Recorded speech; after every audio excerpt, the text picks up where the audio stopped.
Bonsoir tout le monde. La présidente de l'arrondissement, Mme Julie Dufour, m'a demandé de présider ce soir. Elle est absente en raison de maladie. Alors, je vous souhaite la bienvenue tout le monde. Je vais procéder à la lecture de l'ordre du jour. Point 1, adoption de l'ordre du jour. Point 2, adoption du procès-verbal. Point 3, adoption du procès-verbal du CCU. 4, dérogations mineures. 5, avis de motion et adoption du premier projet de règlement. Au point 6, adoption de règlement. Point 7, les aides financières et organismes. À point 8, si vous voulez ajouter Avaria, sommaire, vélo-voûte. Au point 9, période d'intervention des membres du Conseil. Point 10, la prochaine séance du Conseil. Et au point 11, période de questions du public. Alors, qui propose et qui appuie? M. Kevin Armstrong, M. Jonathan Tremblay. Au point 2, adoption du procès-verbal, séance ordinaire du 10 avril 2018. Est-ce qu'il y a des questions? Alors, qui propose? M. Kevin Armstrong. Et qui appuie? M. Jean-Marc Crevier. Au point 3, adoption du procès-verbal du CCU, la réunion du 9 mai 2018. Je vais céder la parole à M. Jonathan Tremblay. Merci, M. le Président. En fait, dans la réunion du 9 mai, on avait un point concernant le patrimoine au niveau de la Commission scolaire centrale du Québec. On avait également un gros CCU de ce côté-là, 11 points de PIA, également 13 dérogations mineures qui ont été amenées et traitées. Donc, j'en fais la proposition au Conseil. Alors, qui propose? Qui appuie? M. Kevin Armstrong. 3.2. Je vais céder la parole à Jonathan Tremblay à nouveau. OK. Alors, au 3.2, on avait, lors d'un conseil précédent, différé une recommandation du CCU pour que ça soit discuté avec l'ensemble des élus de Jonquière, celui de la rue Hocquart au niveau de M. Robert Doré et la demande de Québec Inc. Donc, on la ramène aujourd'hui à l'ordre du jour. Ça a été discuté et on va poursuivre la recommandation de ce qui était décidé au CCU dernier. Donc, j'en fais également la proposition au 3.2. Alors, on peut proposer la recommandation au procès-verbal du 4 avril. Qui Exactement. propose? M. Crevier. Qui seconde? M. Kevin Armstrong. Au point 4, dérogation mineure. À 4.1, M. Danny Bilodeau. Je vais céder la parole à M. Simon Tremblay. Oui, c'est au site localisé au 3927 rue Angers, Jonquière, une demande de dérogation mineure visant à autoriser la construction d'un garage détaché dépassant de 2 mètres la façade du bâtiment principal voisin au lieu d'un retrait de 5 mètres sur un immeuble situé au 3927 rue Angers, Jonquière. Alors, on va faire toutes les dérogations ensemble, puis à la fin, s'il y a des questions, et on fera la proposition et l'appui à la toute fin. Au point 4.2, M. Michel Roux.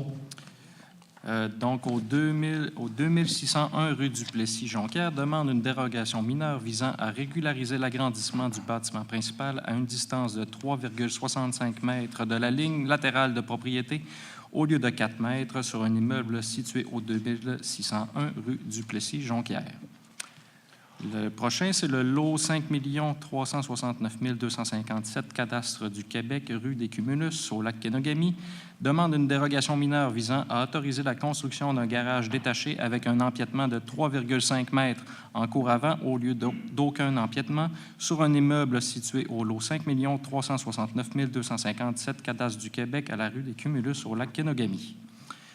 Le site du 3386 à 3388 boulevard Saint-François-Jonquière demande une dérogation mineure visant à autoriser l'agrandissement du bâtiment principal à 1,79 mètres de la ligne latérale de propriété au lieu de 6 mètres de la marge latérale et au lieu de 15 mètres d'une voie ferrée, ainsi que d'autoriser la présence de quais de déchargement en cour avant sur un immeuble situé au 3386 à 3388 boulevard Saint-François-Jonquière. Le lot 5 560 342 cadastres du Québec, boulevard René-Lévesque, demande une dérogation mineure visant à autoriser l'installation d'une enseigne directionnelle de 1,37 m² au lieu de 0,5 m², autoriser l'installation d'une enseigne sur poteau de 20,1 m² au lieu de 14 m² et autoriser l'installation d'une enseigne au mur à 1,47 m du sol au lieu d'une hauteur minimale de 2,5 m du sol sur un immeuble situé au boulevard René-Lévesque, Jonquière. Le dernier point, le 3868 rue de la Presqu'île, Lac-Kenogami, demande une dérogation mineure visant à la régularisation d'une remise existante de 2,23 m par 3,13 m construite à 8,2 m de la ligne arrière sur un immeuble situé au 3868 rue de la Presqu'île, Lac-Kenogami. Est-ce qu'il y a des questions sur les dérogations mineures? Jonathan? Je voudrais juste savoir, parce que normalement, dans cette partie-là de la vie publique, là, tout ce qui avait trait aux berges, de la Rivière-au-Sable, la Kenogami, c'est une nouvelle façon de faire, mais ça va être pareil dans les affaires publiques, la notion des berges, tout ça? Exactement. Peut-être Mme Jean peut vous répondre. C'est qu'on a jugé que ce n'était pas nécessaire que ce soit inclus dans la vie publique, mais dans la résolution officielle, ce sera indiqué. Parfait, merci. D'autres questions? Qui propose? M. Jean-Marc Crevier, M. Carl Dufour qui appuie. Au point 5, avis de motion et adoption du premier projet de règlement. Je vais demander à M. Simon Tremblay de l'urbanisme de nous donner les détails. Oui, ici, c'est un amendement pour autoriser qu'il soit possible d'avoir des services personnels en usage complémentaire aux résidences de basse densité dans les centres-villes d'Arvida, de Kenogami et de Jonquière. À 5.1.1, qui nous donne l'avis de motion? Services personnels, c'est Jean-Claude. Juste une M. question. Jonathan Tremblay, question. Président. M. Carl Dufour? Les services, c'est quoi Oui, qui sont ajoutés? en fait, actuellement, dans nos quartiers résidentiels normaux, lorsqu'on est sur une artère ou une collectrice et qu'on est un bâtiment résidentiel, on peut avoir des usages complémentaires, style salon de coiffeuse ou salon de manucure, à la résidence seulement. Dans les centres-villes, on avait une situation que, admettons, la rue Saint-Dominique est une artère dans la zone qui n'est pas centre-ville, c'est autorisé, mais dès qu'on rentrait au centre-ville, on devait le faire en usage principal.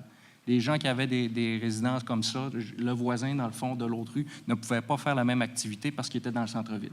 Alors, toutes nos zones où les usages étaient déjà autorisés en termes principaux, c'est-à-dire ces services personnels-là, maintenant, il sera possible de les avoir comme usage complémentaire à la résidence, pas transformer totalement le bâtiment là, pour avoir ces services-là.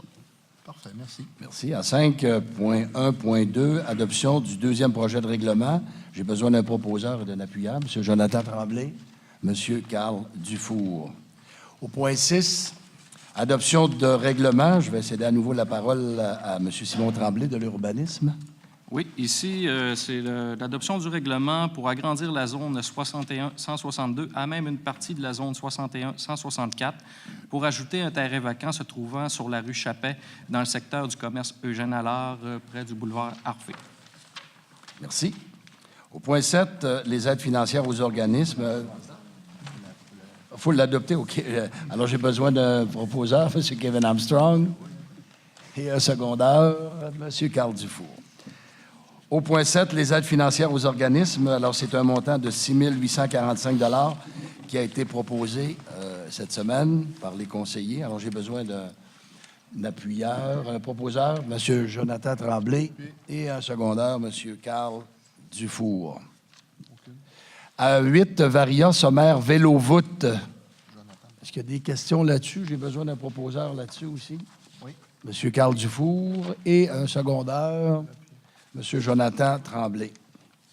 Au point 9, on en est rendu à la période d'intervention des membres du Conseil. On va commencer par M. Crevier. Moi, c'est beau. C'est beau? Ça va bien. Ça va bien? Oui. M. Carl Dufour. Moi, juste une intervention qui va s'adresser à notre directeur d'arrondissement. On a discuté un petit peu ce matin, mais je veux être certain qu'on va faire des vérifications au niveau de la piste cyclable sur le boulevard Saguenay, entre Deschênes et le boulevard René-Lévesque. Il y a vraiment des fissures qui se sont formées là, avec le dégel. Puis je pense que là, on est rendu dans une période où les vélos sont sortis puis ça peut être dangereux. Donc, il faudrait peut-être agir, là, mettre des cônes au moins pour le moment là, pour sécuriser cette portion de piste cyclable. C'est tout. Pour moi, merci, M. le Président. Merci, M. Dufour. M. Kevin Armstrong. Oui, bien sûr. Donc, quelques points bien rapidement. Premièrement, je tiens à mentionner aux citoyens qu'il y aura collecte de résidus verts cette année pour la première fois. 2 collectes ce printemps qui auront lieu dans la semaine du 21 et du 28 mai, 2 collectes consécutives. C'est très important. Les sacs de plastique ne sont plus autorisés à côté de votre poubelle. Ça prend vraiment les fameux sacs de papier qui sont disponibles dans les quincailleries. Et il y aura vraiment 2 collectes. Donc, une dans la semaine du 21 et l'autre dans la semaine du 28. Vous recevrez via le système de messagerie automatisé par téléphone qui s'appelle Summum un message pour vous dire exactement à quelle date aura lieu la collecte chez vous. C'est bien important, si vous n'avez pas cette information-là, parce que votre numéro n'est pas dans la base de données. Souvent, maintenant, les gens n'ont pas de téléphone fixe domiciliaire, fonctionnent avec des cellulaires. Donc, ça serait important d'aviser la ville. Vous faites le 698-3000. Vous appelez juste simplement pour laisser votre numéro de téléphone où on peut vous rejoindre, de sorte que le système automatisé là, puisse vous trouver. Et puis, sinon, toute l'information va être disponible sur le site de la ville. Deuxième point, rapidement, je tiens à vous informer, comme citoyen, il y a un nouveau code de la sécurité routière qui est en vigueur depuis maintenant quelques jours. J'ai pris là, quelques notes. Vous pouvez le consulter sur le site de la Société de l'assurance automobile, sur le site d'Éducalois aussi. Mais vraiment, il y a des modifications là, en termes, entre autres, du principe de prudence, les interactions avec les piétons, les cyclistes, les véhicules. Au niveau des amendes pour les cellulaires et les écouteurs sont augmentés. Les pneus d'hiver, maintenant, la période passe du 15 décembre obligatoire au 1er décembre. L'alcool et la récidive au volant, maintenant, c'est des antidémarreurs à vie. Et puis, là, il y a d'autres modifications, donc je vous invite à les consulter. Troisième point sur 4, au niveau du G7, ici à Jonquière, je vous dirais on sera plus ou moins touché. Il y a des citoyens qui m'ont appelé récemment là, à savoir est-ce que ça allait causer des perturbations dans le secteur de Jonquière. À moins d'avis contraire, il n'y a pas de route de bloquée, il n'y a pas d'événement en particulier là, qui devrait causer problème aux citoyens. Et puis, dernièrement, j'ai beaucoup de questions sur les fameux bacs bruns.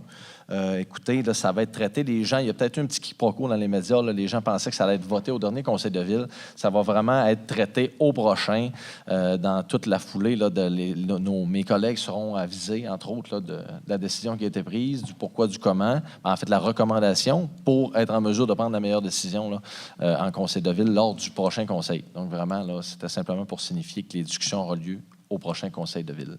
Donc, voilà pour moi. Merci, M. Armstrong. M. Jonathan Tremblay. Merci. Alors, j'ai plusieurs petits points. En fait, je vais commencer d'entrée de jeu par remercier Jean-François Maltais, qui est résident du lac Kanagami, qui a été initiateur de la corvée.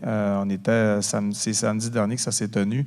On était une trentaine de bénévoles et on a ramassé là, des cochonneries. Je vais le dire, des cochonneries qui étaient dans les fossés. On a ramassé plus d'une centaine de sacs industriels, donc c'est quand même pas mal. Beaucoup de verres Tim Hortons, de verres à café, Tim Hortons, McDonald's, puis j'en ai pas trouvé dans le coin de la Kanagami, donc ça veut dire que les gens ils tirent ça par les fenêtres. C'est malheureux, mais en tout cas, c'est une belle action, c'est une action collective avec la collaboration des organismes du lac Kanagami. Justement, parlant de lac Kanagami, évidemment, les chemins privés, la période de dégel est pas mal complétée, ce qui fait en sorte que les réparations de niveleuses d'urgence ont été faites. Pendant l'été, c'est la niveleuse une fois par mois pour les connectrices. En fait, tous les chemins qui ont du matériel à niveler, parce que quand il n'y a pas de matériel, ça fait pire que bien, comme on dit. Et également, 2 épandages d'abat poussière qui vont être faits dans l'entretien des chemins pendant l'été. Je veux souligner, il y a plusieurs événements qui ont lieu dans le prochain mois, plusieurs au niveau sportif. Il y a beaucoup de mes collègues là, et anciens collègues pour le camp qui vont participer à l'ultramarathon, également le Grand Défi Pierre-Lavoie. Donc, c'est des événements majeurs pour la région qui ont des retombées économiques. Donc, je souhaite un bon succès à tous les participants. On arrive tout à l'heure d'un lancement que M. Armstrong et moi pour la 2e édition du Festival de Déluge qui va refaire vivre la Saint-Dominique pendant le mois de septembre, une fin de semaine. Donc, vraiment intéressant. De la musique punk rock, ça sort un petit peu des sentiers battus, mais l'année passée, ça a été vraiment un beau succès. Fait qu'on leur souhaite une bonne chance pour la 2e édition. Et pour terminer, les annonces par rapport aux rues et du pavage majeur qui va être fait dans le secteur du district numéro 1. Je ne suis pas encore prêt parce qu'on n'a pas eu la garantie des taux pour ce qui est du pavage, mais c'est sûr que dans le prochain mois, en fait, les travaux ont été décidés, mais on va être sûr de donner la bonne information. Ma tournée de quartier, je la fais le 28 mai, une tournée de quartier annuelle avec toutes les requêtes qui ont été accumulées pendant l'année. Donc, à ce moment-là, on essaie de faire le plus de petits travaux, mais le plus de travaux pour l'ensemble des citoyens. Donc, normalement, tout va bien là, de ce côté-là. Puis, c'est important, en parlant de requêtes, les gens, souvent, ils nous appellent pour faire les requêtes. Il n'y a aucun problème avec ça, mais c'est une bonne chose aussi d'appeler à 698-3000 et faire le 0 pour faire les requêtes parce que à ce moment-là, on a tous les suivis. Tous les conseillers, on a un suivi aux 15 jours sur les requêtes qui ont été faites, mais surtout, comment elles ont été traitées, s'ils sont en cours, s'ils ont été complétés. Donc, pour nous autres, c'est vraiment un outil qui est important. Donc, même si moi, je peux la faire aussi, la requête, c'est important que les citoyens prennent l'habitude de le faire. C'est une bonne chose parce qu'on s'assure d'avoir un suivi au niveau des services. Ça complète mon tour, M. Tifo. Merci, M. Tremblay. J'aurais 2 points en terminant. Il y a 10 jours, j'ai été responsable d'un barrage routier pour Jonquière-Médic pour une 2e année de suite. Je voudrais remercier et féliciter les responsables, les bénévoles qui étaient dans les différents barrages routiers dans l'arrondissement Jonquière. Le lendemain, on a annoncé un montant de plus de 142 000 $ et je pense qu'on devrait atteindre, parce qu'il y a d'autres montants à arriver, et on devrait atteindre 175 000 $ pour le service de Jonquière-Médic. C'est un service qui est extrêmement important pour notre arrondissement. Je peux vous dire que ça fait des jaloux partout en province. Alors, bravo à tous ceux qui ont donné, tous ceux et celles qui ont donné à chaque... Moi, c'est ma 2e année, puis les gens sont très, très généreux pour Jonquière-Médic. Puis merci beaucoup aux bénévoles. Et en terminant, j'ai eu la chance cette semaine de côtoyer 3 centenaires. Des dames, 3 dames qui sont en excellente santé. Je voudrais souligner leur nom parce que c'est pas tous les jours qu'on peut côtoyer des personnes qui ont 100 ans et en pleine forme. Je suis allé au pavillon Saint-Laurent cette semaine pour rencontrer, d'une part, Mme Thérèse Tremblay, qui a eu 100 ans le 13 avril. Elle est mère de 16 enfants, 6 garçons, 10 filles, puis elle a élevé en plus 2 autres enfants. Elle a toujours été active dans son milieu, fille d'Isabelle. Elle assiste à toutes les réunions à chaque mois et elle est membre de la FADOC depuis 1971. L'autre dame qui a 100 ans, Mme Gertrude Villeneuve, elle va avoir 100 ans le 6 juin. Mère de 15 enfants, 10 garçons, 5 filles, fondatrice de l'âge d'or de Fatima. Et elle a été présidente pendant 15 ans. Et l'autre dame, Mme Thérèse Duchesne, qui aura 100 ans le 24 juin, mère de 5 enfants, 3 garçons, 2 filles. Elle joue au baseball poche, au Palais américain. L'été, elle joue à la pétanque. Elle a 100 ans, elle va à toutes les soirées dansantes. Elle a même été élue Valentine de l'année. Alors, j'ai vraiment été impressionné par ces 3 dames de 100 ans. Vous le savez, je côtoie bien des gens du sport, là. Puis il y en a des gens du sport qui sont en forme, mais ces 3 dames-là m'ont impressionné. Ils se tenaient debout, droit, en bonne santé et puis en bonne forme. Prochaine séance du Conseil au point 10.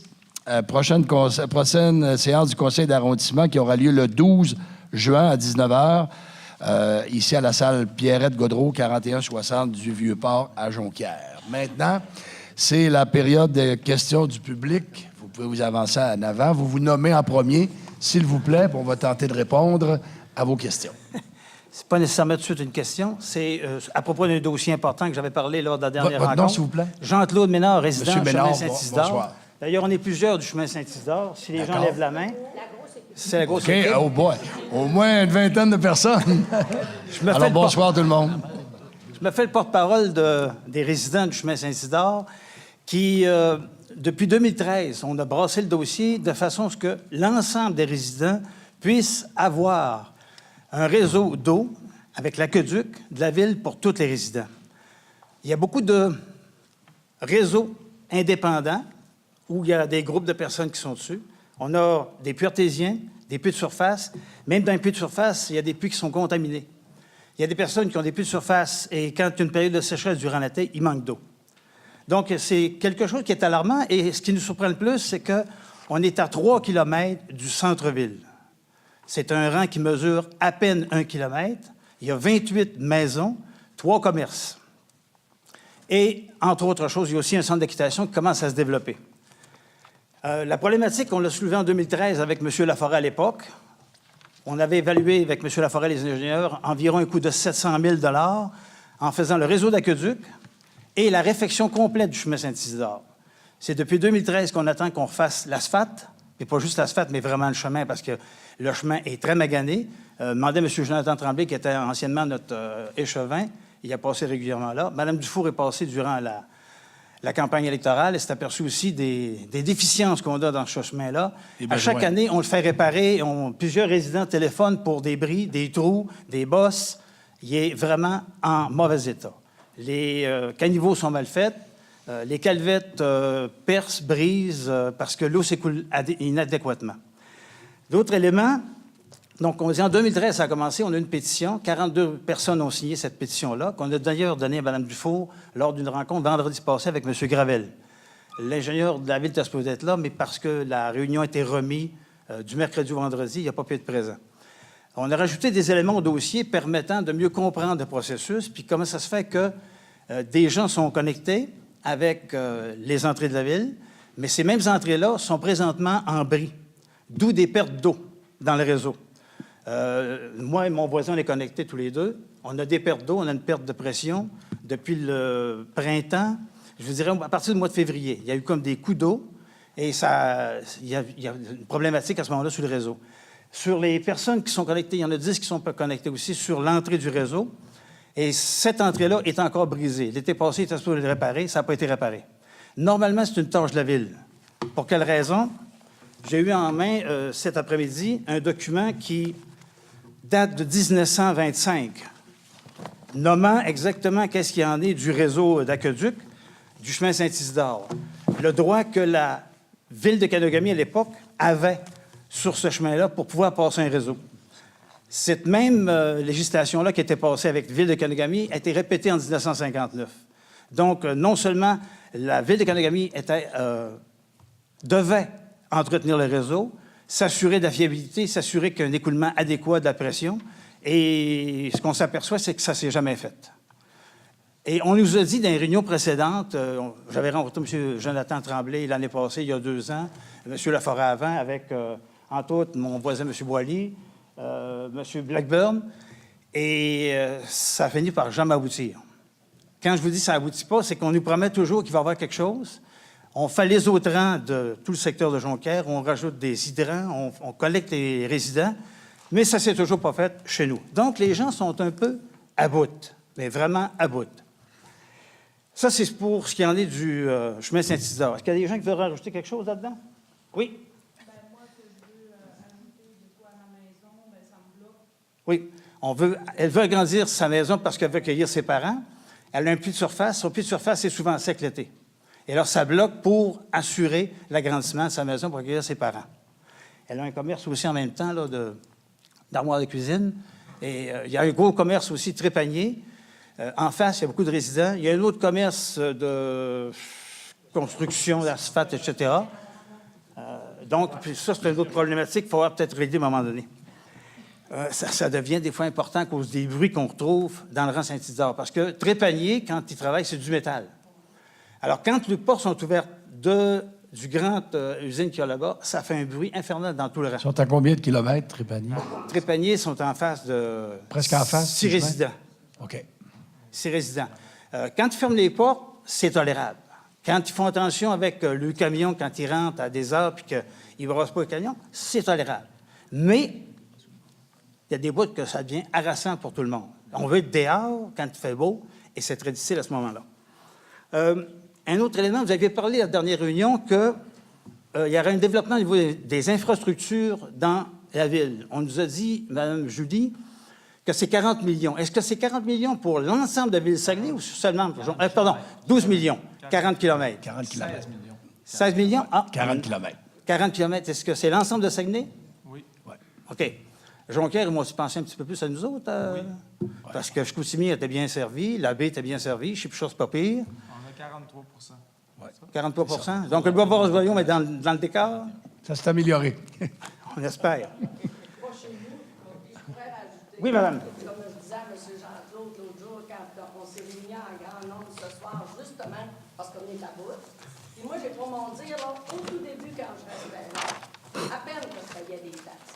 Ah, on est en dehors de la ville. Parce que dans ce temps-là, c'était comme ça. Mais maintenant, moi, je trouve qu'à 5 minutes de la ville, bien, on est collé sur la ville. Fait que moi, là, avant, je portais le nom du rang Saint-Isidore. Ben, je comprends pas pourquoi on nous l'a changé pour ça. Parce que ça n'a vraiment pas évolué. Mais les taxes, par exemple, eux autres, ça l'a augmenté, puis drôlement. Moi, là, je compare mes taxes avec quelqu'un qui est en ville, là, je paye la même affaire. Mais les services, la récupération, puis les poubelles, c'est tout ce que j'ai comme service. Puis là, 2 ans, j'avais appelé M. Jonathan Tremblay, soit disant que c'était problématique de monter l'eau dans notre coin. Mais c'est drôle, hein? On envoie partout ailleurs, ils l'ont là. Puis des fois, je regarde les quartiers, je me dis, ils sont pas mal plus loin de chez nous. L'eau est rendue. Mais nous autres, on mange quoi? On sèche. On sèche, c'est ça. Fait que moi, là, ça fait longtemps, ça fait 40 ans que je vis dans le rang Saint-Isidore, puis maintenant, encore, je suis capable de dire que c'est étonnant. Merci. Maintenant, j'aimerais terminer avec sans que ce soit nécessairement une proposition, c'est d'affirmer ceci, que nos responsables fassent les démarches nécessaires pour trouver le financement à l'installation d'une conduite d'eau aqueduc pour chaque résident et commerce du chemin Saint-Isidore à Jonquière, ainsi que la réfection complète du chemin lui-même, pour qu'à chaque année, on arrête de téléphoner à la ville, venir réparer les 25 trous ou les fissures, au lieu de mettre juste de l'asphalte par-dessus de l'asphalte, comme ils ont fait il y a 25 ans. Alors, c'est ce qu'on souhaite ardemment. Merci de nous avoir écoutés. Merci, M. Ménard. M. Gravel, avez-vous quelque chose à ajouter? Vous avez pris beaucoup de notes, là. Notre directeur de l'arrondissement a pris des notes. Il va avoir un suivi là-dessus. C'est beau pour vous. Alors, on vous écoute, monsieur. Bonjour. C'est juste... Votre nom, s'il vous plaît? Moi, c'est Marcelin. Marcelin Salès. D'accord. Je veux juste mentionner, là, je veux juste d'abord vous féliciter pour une chose, de vous avoir tenu debout, tout le monde ensemble, lors du vote pour faire débloquer le 100 000 là, pour le Centre Georges Vézina. Pour l'étude du Centre Georges, OK. Ouais, l'étude du Centre Georges. Je pense que Madame la mairesse, c'est pas ça qu'elle avait promis durant le temps quand elle a fait les élections. C'est pas ça qu'elle nous a dit qu'elle allait faire. Agir comme ça, je pense que ça ne fonctionne pas de la porte d'en avant, en le faisant adopter au conseil. Elle s'en va au conseil du Trésor, puis là, elle fait débloquer, pas au conseil du Trésor, mais c'est ça, au conseil du Trésor? Comité exécutif. Oui. Comité exécutif. Comité exécutif, effectivement. Elle a fait développer encore un montant de 100 000 de ce côté-là. Ça n'a pas fonctionné de la porte par en arrière, on passe par la porte d'en avant. Je pense que c'est avec le déficit qu'on a, là, on a regardé ça là, dans le journal, là, je crois que c'est la semaine dernière, là, un déficit là, de 420 millions. Ça commence à faire de l'argent. Là. Moi, là, c'est plus mes enfants, là, ils sont même plus ici. Là. Mais ça va être des générations et des générations qui vont payer ces déficits-là. Là. L'ARENA, là, elle ne tombera pas demain matin. Là. Quand même qu'on ne se pètera pas les bretelles. Il y en a une à Québec, un ARENA, puis elle est vide. Même qu'on en remettra un autre, nous autres, là, c'est à la rue Racine ou dans ce coin-là, ça donne 0 plus 0, à part d'augmenter le déficit. Je pense que l'initiative que vous avez prise, c'est pas, comme j'ai vu dans le quotidien, en première page, Jonquière dit non. C'est pas Jonquière qui a dit non, c'est le gros bon sens qui a dit non. Parce qu'on n'a tellement pas eu le droit de parole, les gens subissaient pendant des années ce qui s'était imposé. Puis on est rendu là aussi avec. Mais là, 400... les conseillers municipaux de Jonquière se sont exprimés là-dessus. Là. Et voilà, c'est ça que je dis. Vous avez entendu, vous avez lu. C'est pour ça que je vous félicite. OK, merci beaucoup. C'est ma position. Okay. Je vous félicite de vous être exprimé puis d'avoir dit non. Puis je pense que c'est important. Puis Mme la mairesse, elle devrait prendre en position que... Elle devrait dire, bien, écoute, on a le droit de parole, puis elle a assez demandé le droit de parole, puis assez que... Aujourd'hui, vous présentez, puis vous avez le droit de dire et elle nous donne le droit de parole. Effectivement. Exactement. Mais par contre, qu'elle ne ferme pas les yeux quand on voit des articles dans le quotidien dire que c'est Jonquière qui a dit non. C'est pas Jonquière, c'est le gros bon sens. Les conseillers municipaux, ils ont dit non, c'est assez. Puis je pense que, quand même, qu'elle prendra 100 000 $ ailleurs, c'est pas mieux non plus, là. C'est pas mieux, c'est encore de l'argent tiré par les fenêtres. Pour 100 000 $, là, c'est 50 maisons à 2 000 $ de taxes par année, là. Ça commence à faire, là, 100 000 $. Là. Fait que les 420 millions, là, si on continue de même, je ne sais pas ce qu'on va se ramasser. L'argent ne pousse pas dans les arbres. Puis on voit des fermetures de magasins, de commerces. On voit des gens perdre leurs emplois. Les jeunes s'en vont. La population vieillit. Est-ce qu'on va se ramasser avec ça? On doit 420 millions au municipal, on doit au provincial, on doit au fédéral. Ben, goudon. C'est épouvantable. Je peux vous répondre. La plupart des conseillers ici ont à peu près le même discours que vous. Ben, c'est ce que je vous avez entendu, ce que vous avez lu. C'est ce que je souligne, puis je l'ai lu, puis je l'ai vu, puis mon intervention, c'est ça. Je vous félicite, puis je pense que c'est dans ce sens-là qu'il faut faire. Vous avez eu des mandats de gérer une ville, pas de gaspiller une ville. Vous n'avez pas besoin de gaspiller des millions, puis d'emprunter des millions. Et je peux vous dire, monsieur, qu'on fait très attention. Ben c'est ça. On fait très attention. Je le sais, monsieur. On se parle régulièrement, les conseillers. Monsieur Tifo, je suis venu à différentes assemblées, puis Oui. je suis ça un peu. Puis les gens devraient être comme ça à soir, pas juste pour demander de l'eau, pour vérifier leurs finances, parce que c'est notre argent. C'est notre argent. Puis ça, là, le budget, c'est... Quand vous acceptez un règlement d'emprunt, là, c'est notre carte de crédit qui est utilisée. Donc, je pense que les gens, là, vous savez, là, à un moment donné, il y a des choix à faire, puis je vous félicite de votre position que vous avez prise. C'est le premier point. Merci. Le deuxième point, là, moi, j'ai un immeuble à Longueuil. Quand je reçois mes taxes, là, on m'envoie toujours un document avec ça qui me dit qu'est-ce qu'ils font avec mon argent, puis où y à mettre, puis ça prend combien de pourcentage du budget pour le service. On a un service, mettons, exemple, là, de la police, ça a coûté 541 039 $, ça prend 17 du budget de la police. La sûreté des incendies, 6 la voirie, 15 les transports en commun, 12 Ils donnent toutes les explications. Nous autres, là... Vous recevez ça dans le courrier? Oui, non, on ressent ça avec notre compte de taxes. Avec votre compte de taxes, c'est ça? Avec notre compte de taxes. Fait que nous autres, là, on ne reste pas dans l'ignorance. On dit, notre argent, là, OK, ils ont mis ça. Ben c'est bien de trop vrai. La police, ça nous coûte cher. Les loisirs, ben c'est 573 000, 18 du budget.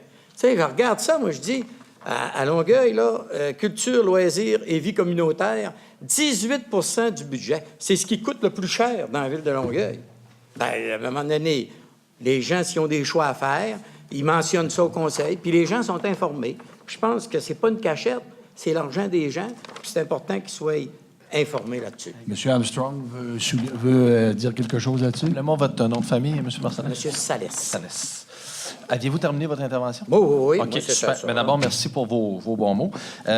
Vous avez tout à fait raison que c'est vraiment l'information au niveau budgétaire pour une ville, c'est névralgique envers nos citoyens. Puis la fiscalité municipale est relativement complexe. Puis je veux juste vous amener sur un point. Deux, trois petits correctifs sans jouer sur la sémantique. Vous avez parlé d'un déficit de 420 millions. C'est pas un déficit. C'est notre dette. la dette. Exactement, La dette. c'est ça. Parce que cette année, on a dégagé un surplus pour l'exercice de 1,425 millions. Exactement. Mais vous avez raison que c'est notre dette. La dette, c'est une chose, mais ce qui est plus dommageable pour une ville, c'est le service de la dette. C'est combien que sur notre budget annuel, on paye pour cette dette-là. Parce que vous avez raison, on les lègue. Là, je parle comme un jeune de 30 ans, le bébé du conseil. Oui, on le lègue en génération future. Donc, le point que vous avez... Ça va être 5 générations. 6 générations, on ne viendra pas au bout de ça. Exactement. Donc, c'est pour ça que dans le dossier, entre autres, du Centre Georges Vézina, je parle pour moi, là, comme conseiller indépendant, je le dis depuis le départ, puis comme membre de la Commission des finances, ça nous prend une politique de gestion de la dette. Le premier point qu'il faut régler, c'est de savoir où est-ce qu'on s'en va avec notre dette, à quel point on veut la résorber rapidement. Puis là, ça, c'est le premier point. Le deuxième, c'est de savoir notre marge de manœuvre au niveau de ce que vous appelez notre carte de crédit, qui est nos investissements. Et là, après ça, on va pouvoir réfléchir à des plus grand projet. Mais sachez qu'on a, puis là, je pense que je peux me faire un petit peu le porte-parole de mes collègues. On en a parlé cette semaine. On a une bonne présentation du comité des finances à l'arrondissement. On est vraiment dans une démarche pour informer au maximum nos gens. Ben, c'est et ça. c'est pas facile, je vous dirais, comme exercice, mais très prochainement. Là, les états financiers ont été déposés là, au dernier conseil. Dans les prochaines semaines, on veut informer correctement les gens sur le portrait des finances de la municipalité. Et ceux qui atteignent nos choix. Donc, Mais c'est ça, il y a des choix à faire pour les générations. Puis il y a aussi une chose, quand même, qu'on nous dira, quand même, la mairesse dira, ah, ben on va avoir des subventions du provincial ou du fédéral. Ben oui, mais ça sort de la même poche. Ça sort de ma carte de crédit, mais du provincial. Puis ça sort de ma carte de crédit du fédéral. Fait qu'on... On ne fera pas de miracle avec ça, là. Fait que c'était mon Si intervention. vous permettez, je voudrais juste ajouter quelque chose concernant le dossier du centre Georges Vézina. Je porte deux chapeaux. Je porte le chapeau de président de la commission des sports et je suis conseiller municipal. Évidemment, je me suis opposé au projet au départ. Là. Évidemment, il y a l'étude qui va se faire. On aura à voter à nouveau. Là. Et j'ai été très critiqué parce que les gens ils disent « Comment se fait-il que comme président de la commission des sports, vous êtes contre un nouveau centre Georges Vézina? » Mais moi, je me suis prononcé comme conseiller municipal. Et voilà. Et les gens dans le district 3 de Kenogami, un peu comme parce qu'on est pas mal tous du même avis, les gens nous ont dit, comme vous avez votre intervention de départ, de bien gérer notre ville. Ben, c'est ça qu'on Alors veut. moi, j'ai parlé comme conseiller municipal. J'essaie de bien gérer notre ville avec les autres conseillers, puis Mme la mairesse. Mais évidemment, je me suis fait cogner sur les doigts beaucoup. Là. J'ai eu Je beaucoup le de critiques comprends. Puis- par téléphone, par Mais- Internet. Et... Mais avec des articles comme le quotidien a marqué en première page que Jonquière dit non, ils sont en train de créer de la zizanie entre les arrondissements, puis ils n'ont pas il y fait en a ça pas parce de qu'on est toute la même ville. Puis la mairesse, son devoir, c'est de l'expliquer puis de le dire. On est tous la même ville, puis ils ont pas, c'est pas l'arrondissement qui a voté contre, c'est le conseil municipal. Puis je vous en félicite, puis je vous demande de continuer à surveiller les finances, c'est bien important. Merci, M. Salès. Merci. Est-ce qu'il y a d'autres interventions du public? Madame? Raymond Tremblay. Madame Tremblay, bonsoir. Bonsoir, je suis du chemin Saint-Isidore. J'aimerais savoir précisément la procédure lorsqu'on on fait une plainte à la ville parce que j'ai eu à faire une plainte au service des communications. Et puis, elle a acheminé ma plainte verbale. Et puis, j'ai envoyé une lettre. Et puis, je n'ai jamais eu d'accusé de réception, ni de la part des communications, ni de la part, tu sais, je veux dire, j'ai absolument rien reçu. Votre requête, vous l'avez fait Disons Ouais, vas-y, que Jonathan. au service de communication, je l'ai effectué, là, disons, au début de décembre. OK. OK. Bien, il y a deux. Ce qu'il faut savoir, c'est qu'il y a deux types de plaintes ou requêtes. Il y a des requêtes comme il y a un nid de poule dans la rue.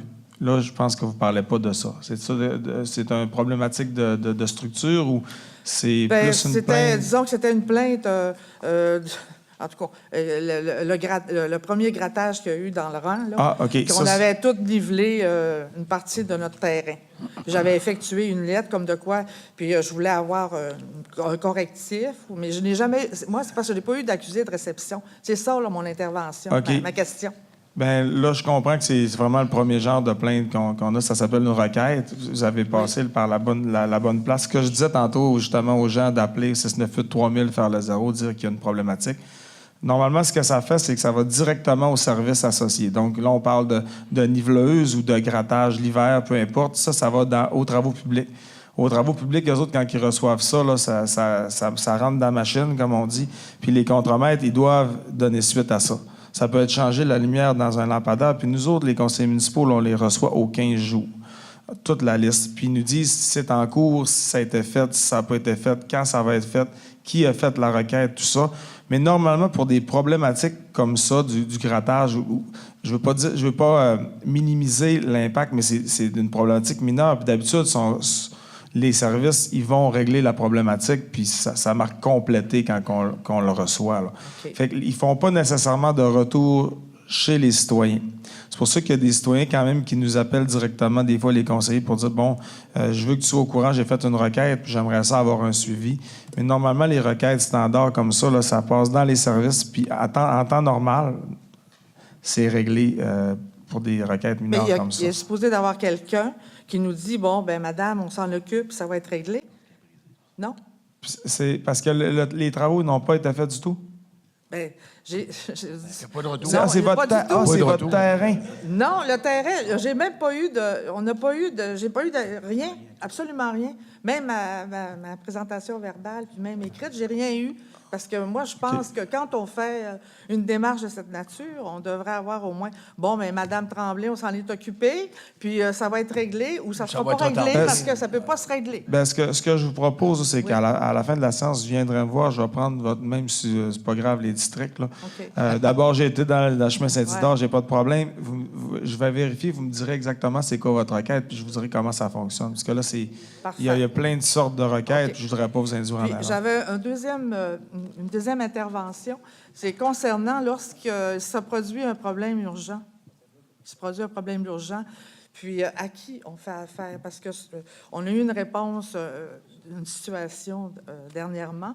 Il y a quelqu'un de la ville est venu, et, oh, ben, je ne sais pas ce qui va arriver, il faut que j'en parle à l'ingénieur, je ne sais pas qu'est-ce qui va... Tu sais, je veux dire, moi, je voudrais savoir exactement c'est quoi qu'on fait, là. On avertit qui, puis si la personne fait la démarche, elle ne savait pas trop, il fallait qu'elle prenne l'information, puis on n'a pas eu satisfaction là, de cette nature-là. Moi, je voudrais savoir, quand ça se présente, une situation urgente, qu'est-ce qu'il y a à faire? 1, 2, 3, 4. On avise lui, puis lui... tu sais, En premier, là, parce que c'est un peu particulier votre situation dans les deux cas, parce que vous avez eu le bon réflexe. Appeler aux communications, c'est l'étape 1, la vraie étape 1. C'est ça là, que j'ai fait. c'est celle-là. Fait que ce que vous me dites, c'est que dans les deux cas, c'est que vous êtes comme insatisfait des réponses ou des non-réponses que vous avez eues. Là.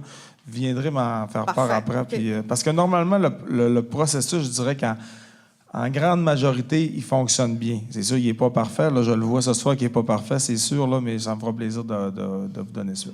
Parfait. Je vous remercie beaucoup. Je peux rajouter quelque chose, M. Tremblay, puis après ça va être Kevin. Quand les gens appellent au 698-3000-5605, c'est une secrétaire qui vous répond, c'est pas une boîte vocale. Alors, Oui, vous c'est pouvez sûr. expliquer votre problème. Oui. C'est parce qu'une boîte vocale, pesez sur le 1, pesez sur le 2, mais Non, là, dans non, le non, cas présent, là, c'est quelqu'un... j'ai vraiment parlé C'est à quelqu'un qui quelqu'un. vous parle, Oui, puis elle oui. peut vous référer à un Oui, conseiller. oui, ça, Un c'est conseiller très municipal. personnalisé. OK, d'accord. M. Armstrong avait quelque chose à Oui, rajouter? 698-3000, 24 sur 24, 7 jours sur 7. Puis là, vous avez parlé d'urgence, là. Si vraiment il y a une urgence, je ne sais pas de quelle nature d'urgence, mais il y a nos services de police aussi. Là. Oh, non, Quand OK. vous avez parlé, tu sais, si... Non, ça marche. Disons que j'en ferai mention à M. OK, Tremblay. ben, gênez-vous pas. Je vous C'est remercie. urgent, appelez pas au 698-3000. Non, mais on sait. Non, mais Excusez, M. le Merci, Président. Mme Tremblay. on sert un peu notre jugement. Merci. Monsieur le Président, je ne sais pas si je peux me permettre. C'est sûr que je ne suis plus dans le district de Saint-Isidore, mais étant donné le déplacement quand même d'une bonne quantité de personnes qui y demeurent, je demanderais peut-être de répondre en partie quand même au processus, parce qu'effectivement, est-ce que c'est correct? Oui. Parce que je pense que vous êtes déplacés quand même en grand nombre. Là, vous méritez au moins d'avoir un suivi minimal. J'ai rencontré à plusieurs reprises M. Ménard, d'ailleurs, je pense au moins à 4 reprises dans l'ensemble là, de l'œuvre. Vous savez, l'investissement dans les réseaux d'aqueduc, c'est vrai que à la grandeur de la ville, il y a plusieurs endroits qui n'ont pas de réseau d'aqueduc. Puis, honnêtement, moi, je suis arrivé en 2013, comme 2 autres de mes collègues, Mme Dufour et M. Dufour. Les Dufour étaient là aussi en même temps. Alors, en 2013, il n'y a pas de programme qui était existant. Il y en a eu, là, 15 ans, avec des programmes 50-50, avec des signatures, tout ça. Puis, moi, quand je suis arrivé, il n'y avait aucun programme d'investissement. Et évidemment, il y a plusieurs endroits qui en demandaient. Ce que moi, j'ai tenté de faire pendant que j'étais là, en fait, j'ai réussi partiellement. J'ai réussi à obtenir un montant annuel par rapport à la technologie d'insertion de l'eau potable dans des secteurs. Et puis, vous l'avez vu, c'est vrai, j'ai fait 2 tronçons de 300 000 dans Saint-André pour me rendre au domaine de Cajot. Des tronçons de 300 000 chacun des tronçons était entre 700 mètres et 1 km, tout dépendant les travaux qu'on a à faire, s'il y a du dynamitage, il y a du roc, tout ça. Quand je suis entré en fonction en 2013, presque au début, j'avais rencontré M. Ménard pour connaître la situation. Et on a différents services à la ville, puis on a les travaux publics et le service du génie. Puis ce que j'avais demandé de me faire pour essayer de me faire une tête pendant 1 an, travailler sur un projet, c'est d'avoir des tronçons de différentes grandeurs qui seraient réalistes. C'est pas arriver avec un tronçon de 2 millions pour rendre l'aqueduc quand le budget est de 0. Là. Fait que je m'étais fait séparer des tronçons de 300 000 à peu près. J'en avais dans Saint-Éloi, dans Saint-André, dans Chemin-des-Prés, dans Saint-Isidore, il y en avait partout. Là. Il y en avait, mais moi, je me suis occupé du district que j'avais auparavant. La problématique de Saint-Isidore, quand Madame disait tout à l'heure que j'avais répondu qu'il y avait des problématiques, c'est vrai. Il y a 2 écoles de pensée, puis même Mme Dufour va probablement vous dire la même chose. Je n'ai pas suivi là, depuis la rencontre de vendredi, là, vous me l'avez appris tantôt. C'est que là, on n'est pas capable, le service du génie n'est pas capable de passer le réseau d'aqueduc municipal de l'autre côté du chemin. Il faut qu'elle continue sur le boulevard du Royaume et qu'elle revienne. Ce qui faisait en sorte qu'au départ, avant même d'alimenter une résidence du chemin Saint-Isidore, puis là, je fais un petit peu l'historique. Tu sais, je ne suis pas ingénieur c'est difficile d'argumenter là-dessus. Avant d'alimenter une résidence ou un commerce du chemin Saint-Isidore, ça me coûtait environ 600 000 $. Juste de faire le détour du réseau d'aqueduc ou de mettre une station de pompage plus loin puis de l'amener sur la ligne droite. Donc, moi, j'avais cette problématique-là. C'est pour ça que, évidemment, j'ai eu à faire des choix, puis je les ai faits. En tout cas, moi, je trouvais au moins qu'on avait lancé un message comme si on met un programme en place de, je sais pas, 300 000 $ par arrondissement pour amener l'eau, bien, ça donne un signal qu'éventuellement, dans 15 ans, tout le monde va avoir l'eau ou peu importe. Ce qui fait que j'avais fait le choix de donner 2 tronçons en continuité dans Saint-André pour alimenter immédiatement des résidences. Le dossier par rapport à l'aqueduc, ça a été ça. Donc, le dernier chiffre qui était sorti, c'était au-dessus d'1 500 000 mais là-dedans, on refaisait la structure, le profilage de fossés, les ponceaux, tout ça. Puis à 1 500 000 ça montait autour de 50 000 $ par résidence pour alimenter le réseau d'aqueduc. Cela dit, c'est sûr que les conseillers municipaux à travers la ville, donc on est 15 maintenant, il y en a pas loin, d'après moi, 4-5 qui ont des secteurs. J'ai changé de district, mais j'en ai encore qui n'ont pas d'eau aussi.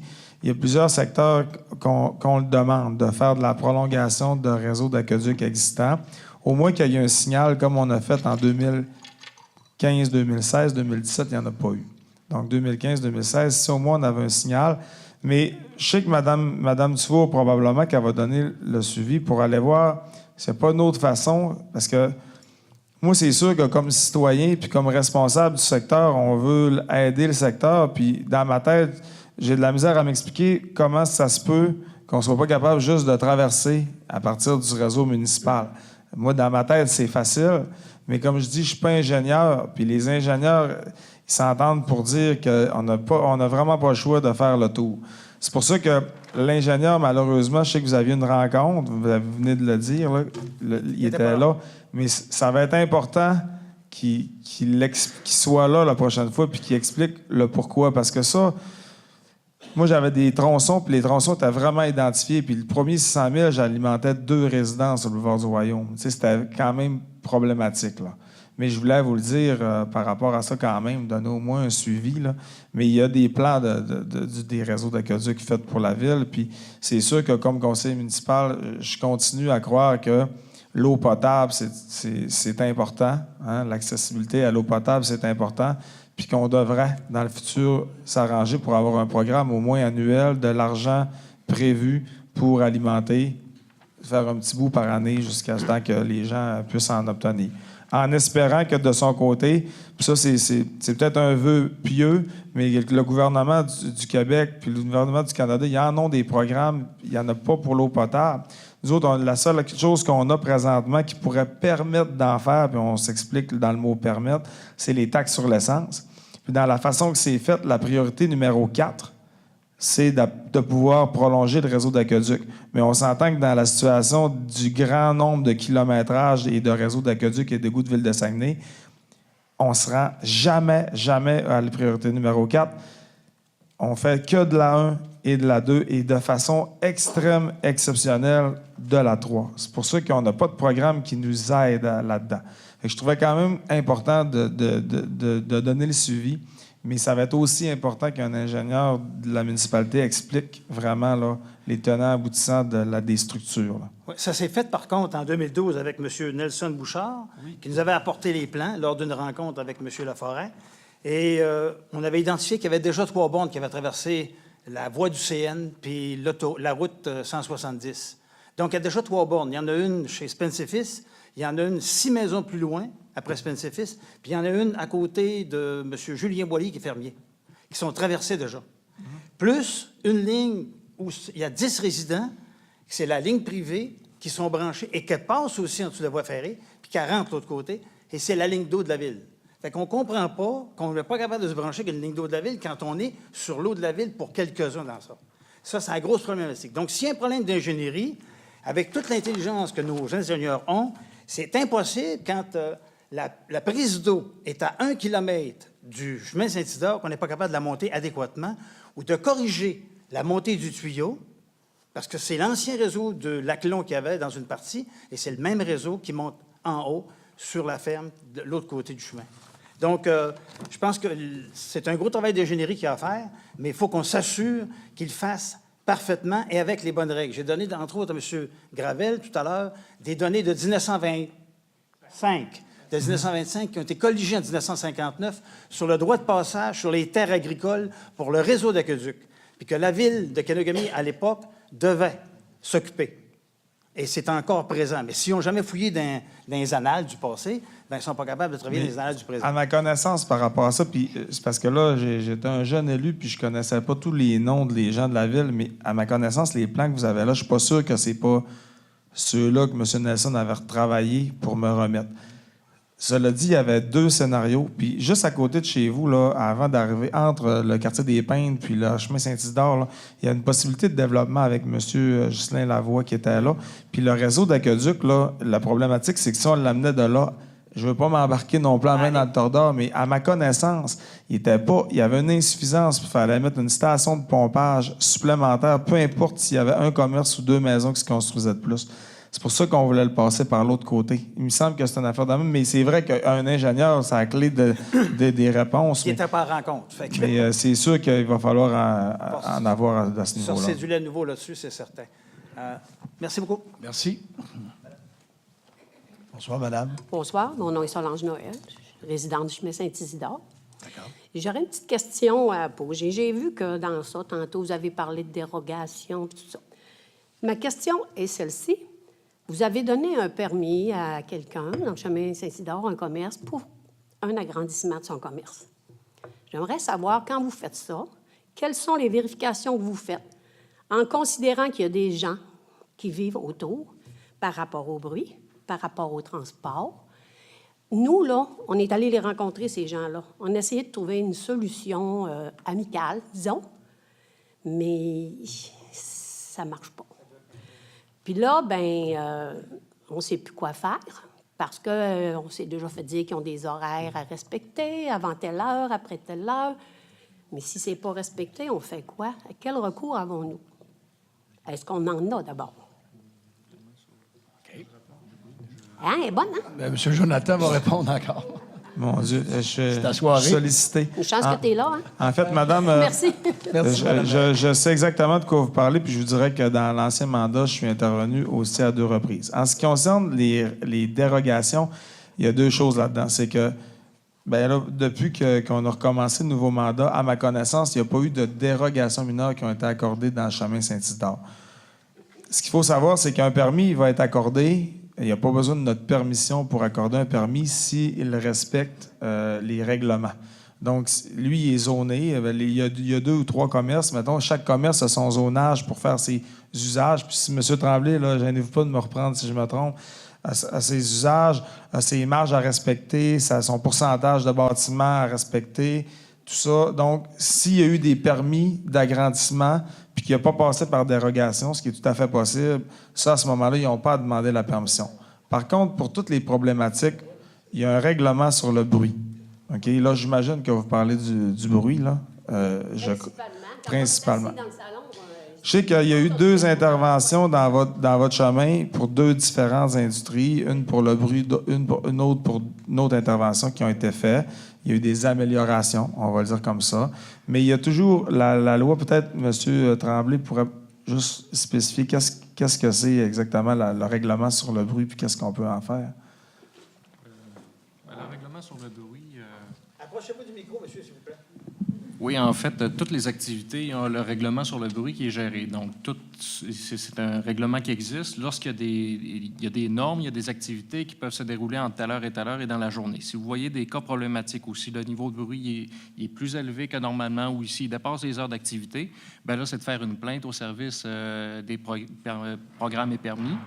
Puis une plainte officielle, après ça, il va y avoir un suivi. C'est sûr qu'au niveau du bruit, des fois, il faut peut-être se déplacer à des moments de la journée. Si vous dites, écoutez, à tel moment, il y en a, il y a peut-être aussi un peu d'y aller sur place, d'avoir des appareils qui mesurent aussi le bruit, parce que le bruit, c'est pas toujours évident, dépendamment du vent, dépendamment du type de bruit. Des bruits sourds, ça voyage plus loin, mais c'est moins tannant pour l'oreille. Des bruits aigus, c'est des bruits qui voyagent moins loin, mais quand on est plus près, c'est plus tannant. Donc, c'est vraiment là, des problématiques assez particulières. Mais il y a quand même un règlement qui existe là-dessus. Mais en faisant une plainte officielle, après ça, il y a des suivis qui sont obligés d'être faits sur le dossier. Oui, c'est des règlements disponibles là, sur le site Internet de la Ville de Saguenay. L'ensemble des règlements sont présents.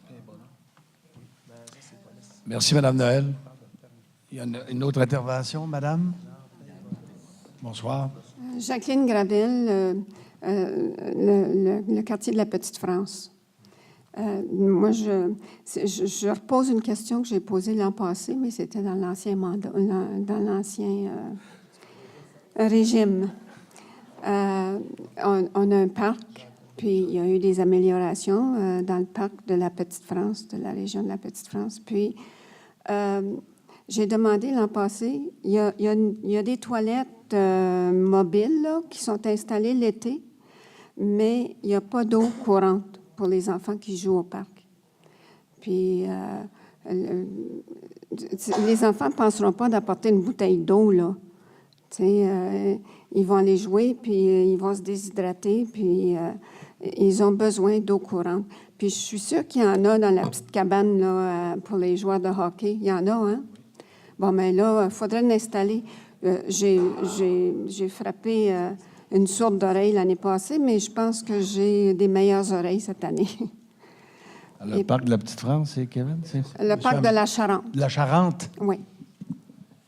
Mme Gravel, je prends votre demande en note, puis oui. J'ai votre numéro. Oui. D'accord? Oui. Je vais regarder, puis je vous tiens au courant. Parfait. Vous aviez fait une demande déjà à cet effet-là? J'avais fait une demande, mais j'avais rien. Il n'y avait aucune réponse. OK. Puis on ne m'a rien transféré non plus en ce sens. Puis là, j'appartiens au quartier du lac Kenogami parce que j'ai un chalet. Et puis, sur le lac Kenogami, en face du camping, en face de la marina du camping. Puis chaque année, puis ça, j'en ai parlé, puis Madame Boivin avait... j'avais eu de l'écoute, j'avais eu un suivi, mais pas exactement ce que je demandais. J'étais allée pour une sortie, un événement l'été passé, mais c'est pas ce que j'avais demandé vraiment.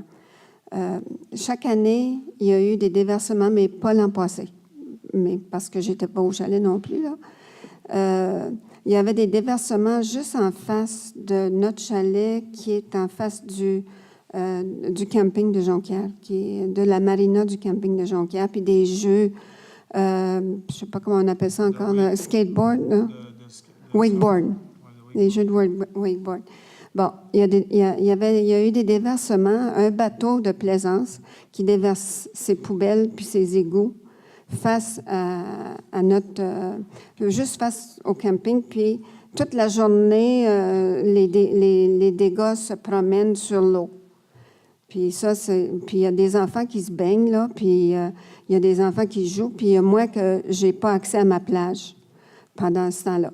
J'avais demandé que ces bateaux, qu'il y ait une surveillance au niveau des bateaux, et puis qu'on scelle les sorties d'égouts, puis que les seules personnes qui peuvent les déceler soient les services, là, les services d'un débarcadère là, pour les nettoyages. Ou de vidangeage, oui.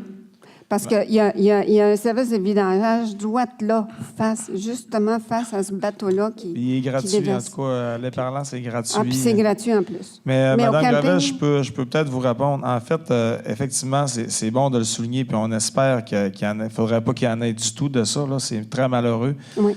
Quand vous êtes témoin de... Puis encore là, je trouve ça plate d'être obligé de répéter ça. Là.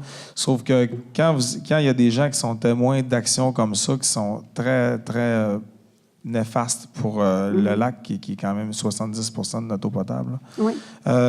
C'est des actions comme ça qui sont dommages. C'est sûr que dans les prochaines années, on regarde, on a plusieurs, on a des débarcadères, on a des services municipaux, on a une marina, on a un camping, on a les parlants, on a la terrière, on a plusieurs endroits. On veut de plus en plus... là, on a le code d'éthique qui est entré en vigueur l'année passée. Ouais. On va en faire la promotion. La sécurité publique va être présente encore sur les eaux. J'attire l'attention aussi de la sécurité publique. Elle n'est pas nécessairement obligée de débarquer. Elle peut se tenir au quai, puis il va arriver des infractions. C'est important qu'ensemble, tous les adeptes de sport nautique motorisé, qu'on soit conscient de l'impact qu'on a sur un lac, parce que quand c'est pas dur, en tant qu'utilisateur, quand on va à l'extérieur, sur d'autres lacs, dans d'autres régions du Québec, c'est très souvent le cas où il y a du nettoyage obligatoire, il y a un frais d'embarquement, il y a une inspection. Fait que c'est sûr qu'on ne veut pas nécessairement arriver là, mais il y a toute une série d'actions qu'on peut poser comme société puis comme utilisateur. Fait que c'est important d'être vigilant. Puis des événements comme ça, on veut absolument les éviter. On a vu une amélioration dans les dernières années, par contre, là, parce que les gens sont conscients.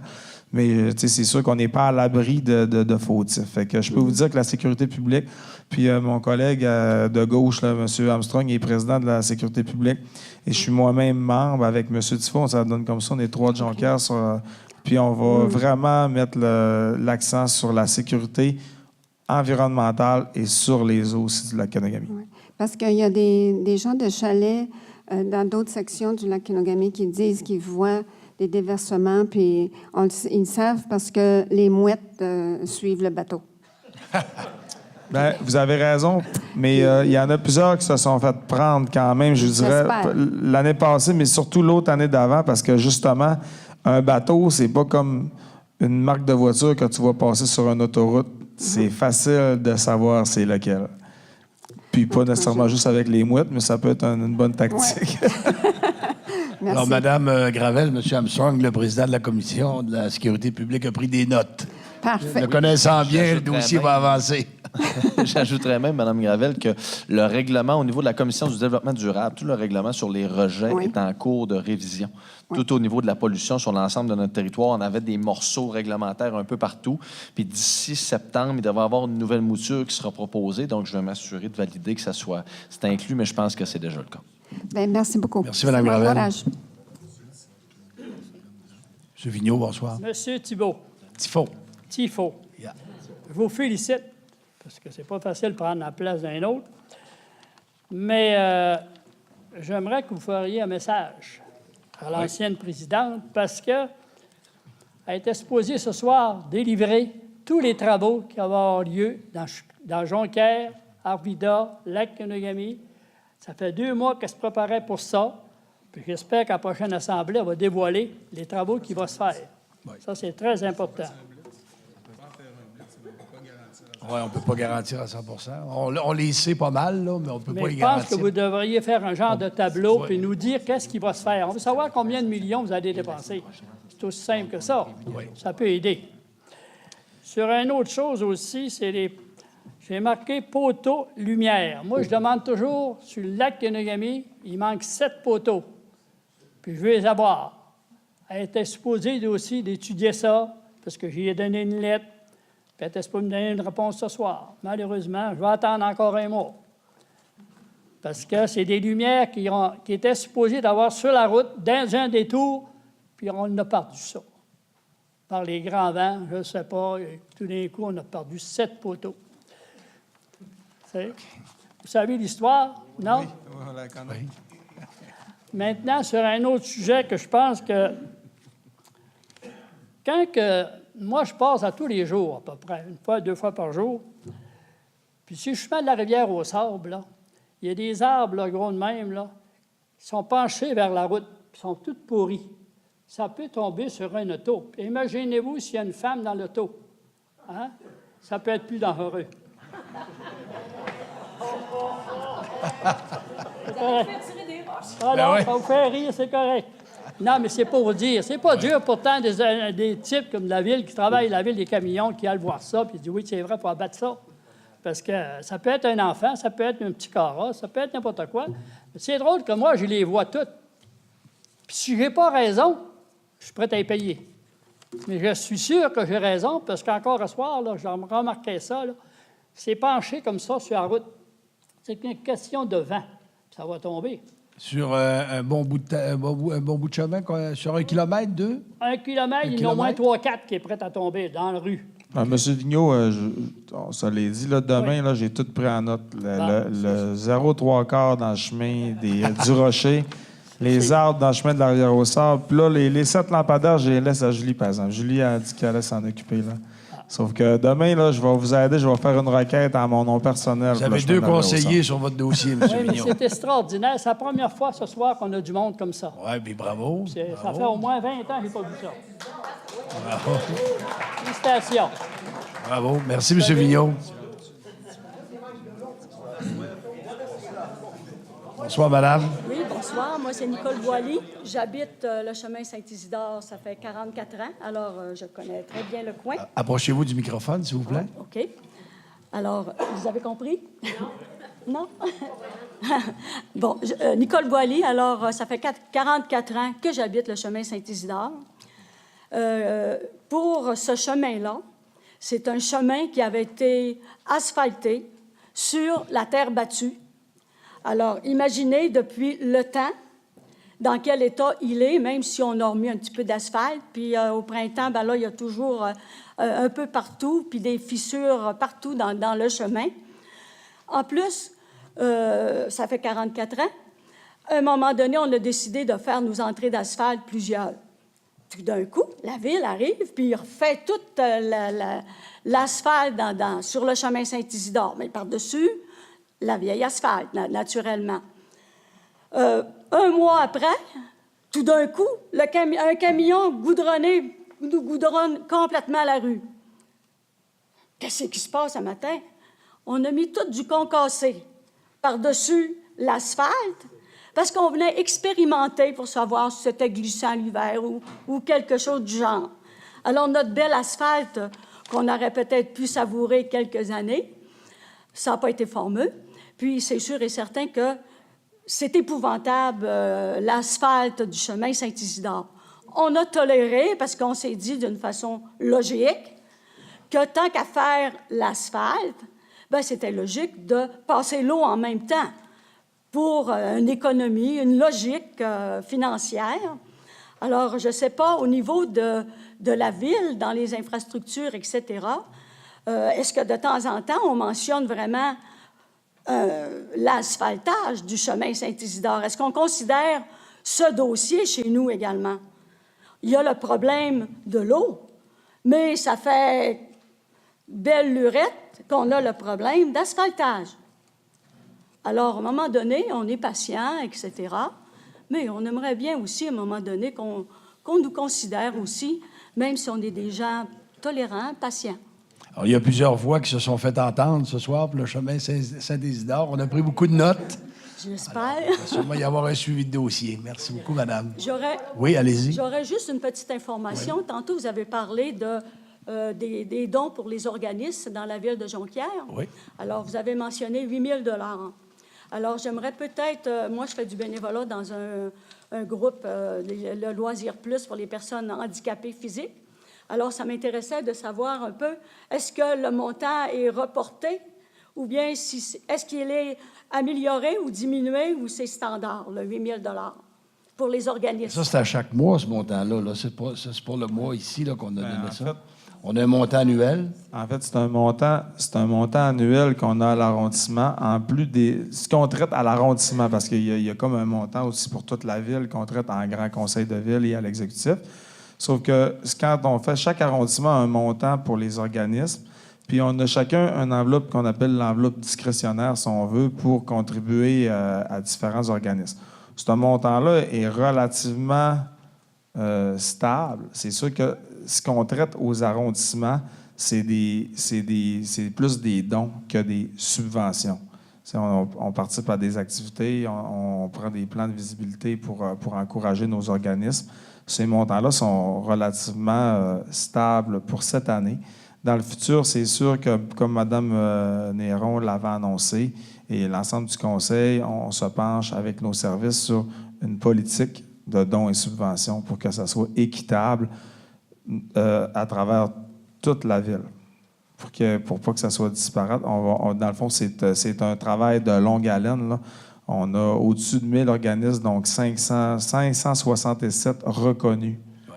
Fait que, juste regrouper ça, mettre ça dans les bonnes cases, puis faire des comparatifs pour être sûr de respecter tout le monde.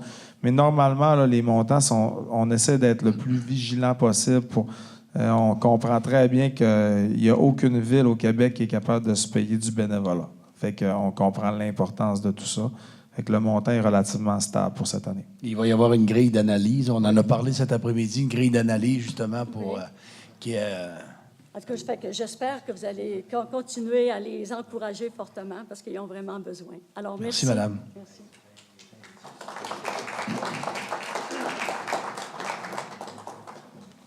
Bonsoir. Bonsoir, Mélanie Duchesne, chemin Saint-Isidore. Bonsoir, Mme Duchesne. Oui, j'imagine si vous décidez d'asphalter le chemin, la vitesse est déjà rapide. Le panneau de vitesse est à 60 km/h, puis c'est déjà vite pour un chemin qui est magané. Imaginez s'il est tout beau. Ça roule déjà rapidement, puis la plupart des jeunes enfants, c'est tout dans le début du chemin. Fait que je ne sais pas si c'est possible d'ajouter une pancarte, faites attention à nos enfants, puis de diminuer la vitesse. M. Armstrong va répondre. Des dos down, mais il n'y en a plus de dos down. Il y en a qui sautent. Ah, vous dos down naturel, OK? Oui, il y en a qui sautent. Oui. Je vais laisser mon collègue, M. Tremblay, répondre pour l'asphaltage, puis je vais vous répondre pour la limite de vitesse. OK. OK, ça veut dire que c'est à moi, ça. Oui. C'est votre soirée, messieurs, à droite. OK, c'était le cue, j'ai manqué. En fait, j'ai pas un mea culpa, mais je vais vous dire quelque chose. L'asphaltage du chemin Saint-Isidore, avant, dans l'arrondissement Jonquière, on avait un petit montant pour les rangs. J'ai même déjà dit à M. Ménard, j'ai de l'argent pour refaire un tronçon du début du chemin. J'avais de mémoire 128 000 OK? Puis je me rappelle encore, je faisais le début du chemin, et là, évidemment, j'en faisais pas un si gros bout parce que vous l'avez très bien expliqué tantôt, c'est sur de la terre. Puis de la terre, c'est zéro en structure. Fait que il y avait beaucoup d'interventions à faire. À ce moment-là, j'étais en 2000, c'était pour le budget 2017, donc je projetais dans l'avenir. Puis j'avais encore bon espoir, j'avais quand même réussi mon coup d'apporter de l'eau 2 années consécutives. Et j'espérais encore être en mesure d'avoir ce programme-là, que ce soit pour Saint-Isidore ou pour Surveilleur. Puis ce qu'on avait regardé avec M. Ménard, c'est de dire, bon, c'est sûr que c'est par insertion, mais comme le chemin est tellement magané, puis vous avez raison de le dire, bien, on aurait peut-être avantage à faire comme une pierre deux coups puis le planifier si on est capable. C'est là que j'ai eu comme le blocus par rapport à... C'était pas si facile que ça dans Saint-Isidore. Puis le montant d'asphalte, en fait, quand les travaux publics sont allés, ils ont dit... 128 000, ça ne marche pas, là, ton affaire, parce que je ne voulais pas répéter des erreurs qui ont été faites dans le passé, du genre remettre une couche par-dessus de l'asphalte fini quand c'est pas le genre d'investissement que je veux faire. C'est sûr que dans votre cas, on va se dire les vraies affaires.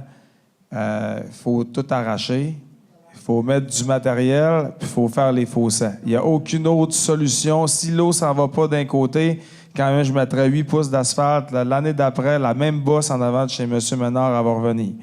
Puis vous allez avoir des dos d'âne naturels. Il y a au moins ça d'avantage pour la vitesse, mais je comprends les besoins. Donc, honnêtement, maintenant, avec la politique que Mme Néron a proposée, puis je pense que tous les conseillers sont contents, c'est-à-dire du 40 km de chemin annuel, si on poursuit dans un horizon de 4 ans, le mandat actuel, il y a des sommes qui sont réservées pour les rangs. OK? Puis les rangs, on va se le dire, c'est Mme Dufour puis moi qui les a. Fait qu'on a des montants, puis ce qu'on fait, on les planifie comme il faut. Il y a de l'argent pour les fossés, puis on veut faire les choses comme il faut. Pour ce qui est de l'eau, ça, c'est mon opinion personnelle parce que je l'ai vécu dans Saint-André.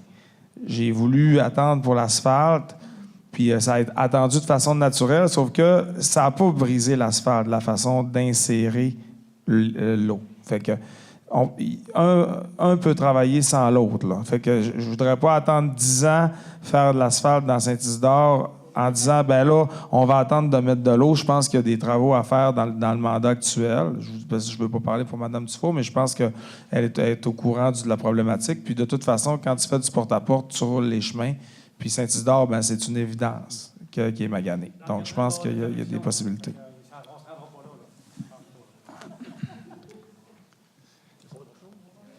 Il y a autre chose? OK. Oui. Bien, puis au niveau, là, je voulais vous répondre au niveau de la limite de vitesse. Le projet de loi 122, qui est maintenant la loi 13 ou la loi 15, permet maintenant aux municipalités de réglementer elles-mêmes leurs limitations de vitesse sur leur territoire, ce qui ne nous était pas permis avant le 1er janvier de cette année. Donc, je vous invite à vous adresser à votre conseiller. Puis là, la Ville peut traiter elle-même les demandes, à savoir d'étudier la situation, voir si c'est mieux ou pas les limites de vitesse. Puis peut-être juste faire du pouce pour l'asphalte. Au prochain conseil d'arrondissement, on pourra présenter exactement la façon dont les choix ont été faits. Puis je ne me rappelle plus de l'intervention de quelle citoyenne tout à l'heure parlait de faire un choix logique financièrement. Là. Cette année, là, c'est vraiment ce qui a été implanté.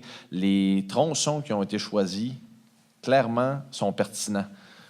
Parce qu'on ne refera pas dans 2 ans, c'est comme un pâté chinois, on ne refera pas les infrastructures en dessous dans 2 ans. Donc, ce qui a été choisi, on va vous le présenter adéquatement. Le pourquoi, là, entre autres, M. Vigneault, là, pourquoi ça n'a pas été présenté aujourd'hui, c'est que on est encore en soumission, donc ça a retardé un petit peu, puis on ne voulait pas vous donner de la mauvaise information. Mais au prochain conseil, notre présidente pourra expliquer là, correctement la façon dont on l'a fait, puis on a séparé cette enveloppe-là de 16 millions à la Ville qui a été là, séparée là, presque au prorata de la population. Donc, Jonquière, là, c'est de façon très équitable. On a notre juste part. Puis, même chose pour le niveau de hiérarchie qu'on couvre de nos routes, là, les rangs, nos collectrices, nos artères, etc. Mais on vous présentera tout ça au prochain conseil. Merci. Monsieur le Président. Oui, M. Dufault. Peut-être ajouter quelque chose. Je ne vais pas mettre mon grain de sel nécessairement dans le rang Saint-Isidore, mais j'en parlais avec mon collègue Michel Tifo.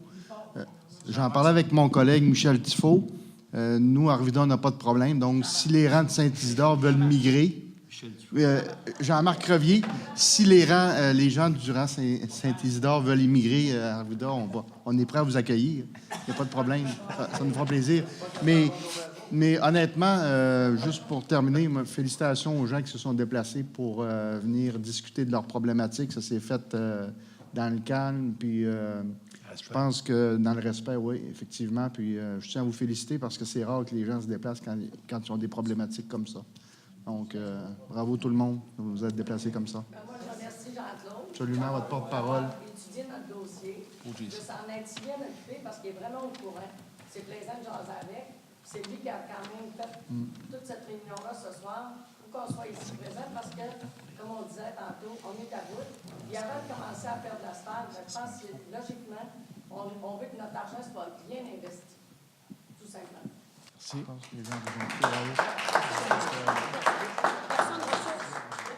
Bonsoir, monsieur. Bonsoir. Marc Boilly, chemin Saint-Isidore. Bonsoir, monsieur Boilly. C'est tout du chemin Saint-Isidore. C'est pas compliqué. Là. Il est assez évident que cet hiver, là, la gratte, là, quand tu grattais, là, quand ça pognait des bas, ça levait à peu près. Puis ils ont dû briser des machines sortant. C'est pas compliqué. Moi, en avant de chez nous, juste dans le Doto, 45-70, là, où ce qu'ils ont arrêté de se caver, là, ben, ça fait une montée comme ça. Puis après ça, du côté de mon entrée, il y a une autre chose, il y a un autre but de l'asphalte à enlever, là, puis ça a fait la gratte ici. Il était tout le temps accroché dedans. Ça fait que c'est pour dire que c'est magané. C'est dur, ces machines. La Ville, ils ont dû avoir certainement des réparations.